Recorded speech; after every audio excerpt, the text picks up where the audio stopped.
తెలంగాణ రాష్ట్రాన్ని సాధించిన తర్వాత దేశంలోనే నంబర్ 1 రాష్ట్రంగా తెలంగాణను తీర్చిదిద్దినటువంటి తీరు 10 సంవత్సరాలు తెలంగాణ సమాజం అనుభవించింది. సాగునీరు విషయంలో, తాగునీరు విషయంలో, విద్య విషయంలో, కరెంటు విషయంలో, సరాసరి ఆదాయం విషయంలో అనేక రంగాల్లో తెలంగాణ నంబర్ 1. కాంగ్రెస్ అధికారంలోకి చేపట్టిన తర్వాత పరిపాలనలో ఘోరమైనటువంటి వైఫల్యాలు చవిచూస్తున్నటువంటి ప్రభుత్వం ఏదో ఒక రకంగా కేసీఆర్ గారి వ్యక్తిత్వాన్ని అప్రతిష్టపాలు చేయాలని కుట్రలో భాగంగా ఇవాళ ఆ కుట్ర వెనుక ఖచ్చితంగా చంద్రబాబు నాయుడు ప్రమేయం కూడా ఉంది. ఆంధ్ర ప్రాంత ప్రయోజనాల కోసం బీఆర్ఎస్ పార్టీని, కేసీఆర్ గారిని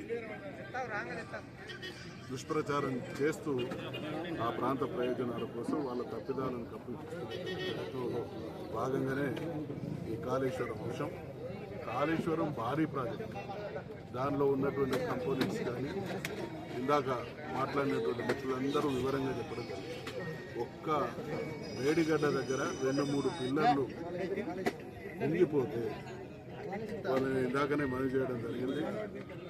ఇంత భారీ ప్రాజెక్టు కట్టించగలిగినటువంటి 3 సంవత్సరాల్లోనే పూర్తి చేయగలిగినటువంటి సమర్థత కేసీఆర్ గారికి ఉంటే 1.5 సంవత్సరాల కాలంలో కాంగ్రెస్ పార్టీకి 3 పిల్లర్లు 2-3 పిల్లర్లు రిపేర్ చేసేటువంటి స్థితిలో లేదు అనంటే వాళ్ళ పరిపాలన నిర్వాహకానికి నిదర్శనం.